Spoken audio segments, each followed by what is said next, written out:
slow down. Trying to stay away. Yep. So you're having trouble teaching your dog not to pull on leash. Let's talk about it. I'm Ryan Martin with True Life Canine.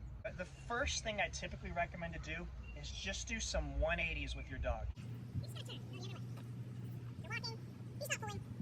I understand that, but when your dog pulls ahead of you, you just turn and go the other way. Keep your dog on one side. So I have to come on my left side, right? But you do lots of turns, right? Your dog will start to follow you. Now, if you've done that 8, 9, 10 times and your dog is still totally disengaged, what you're going to do is when your dog hits the end of the leash and you turn, give a little bit of a pop, a little bit of a tug. You're starting to get your dog's attention and showing him that, hey, I need you to actually follow me. Something that I always tell people is that when you first start practicing the walk, teaching your dog not to pull, you don't have to go for a big trek around your entire neighborhood. A lot of times I'll encourage my clients to just practice this literally in their driveway and go back and forth over and over and over again. Okay, so you've done those 180s. You feel like your dog is a little more attentive to you. Now, let's just keep on moving straight. I want you to make sure that you're holding the leash in a way that's not tense. I see a lot of people do this, but when you wrap it around you like that, one, it can be dangerous if you have a big dog because they can pull you down and you have no way of actually letting go and they can drag you. A lot of people have been hurt like that. I want you to be calm, relaxed. We're trying to avoid a lot of tension. And so because of that, I also want you to make sure that you've got your arms down, relaxed. I see a lot of this when I'm working with clients. They're walking and they're holding the leash like this. Arms down, relaxed. And now as you start walking, when your dog starts to pull ahead, you're just going to give a quick tug. Come here, bud. A quick tug backwards. Correction, a pop, just like that. So when I say a pop, I mean just like this. It's a sharp pop and release, not holding it like that. I'm not pulling the dog back. It's a pop and release, pop, pop. And I like to just go straight back. The biggest thing I see people do is they have constant tension. They're walking and they're constantly holding the dog back.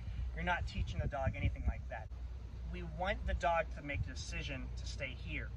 And another thing is people will oftentimes speed up without realizing it to catch up to the dog, rather than making the dog go our pace.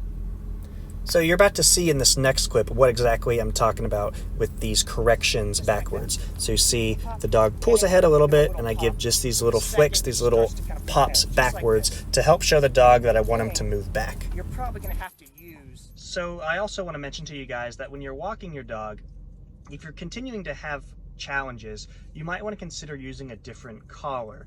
That can make a really big difference. Some dogs, it doesn't matter how many times you do these exercises, if you're not using the right equipment, you just might not get the results.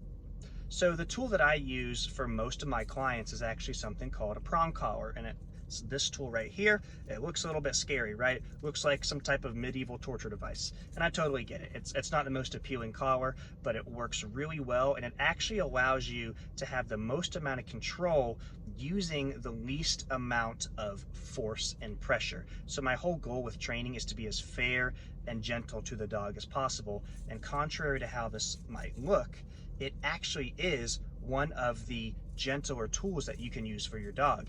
And one of the things about the prong collar that I really like is that with the prong collar, when we apply pressure, instead of all the pressure getting put on the very front of the neck where the dog's windpipe is, causing the dog to do a lot of choking, like you've probably seen a lot of dogs going when they're walking, right?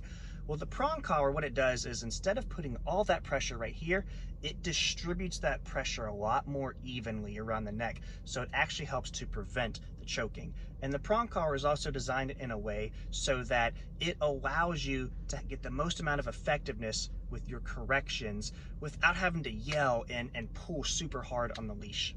So in that previous video you just saw with that other dog that I was working with, I was using a prong collar. I know that a dog pulling on the leash can be an extremely frustrating issue to deal with. I see it a lot with the clients that I work with. It's probably one of the biggest things that people come to me for. So my hope is that with this video, I was able to give you some good information and good tips to help you work through that.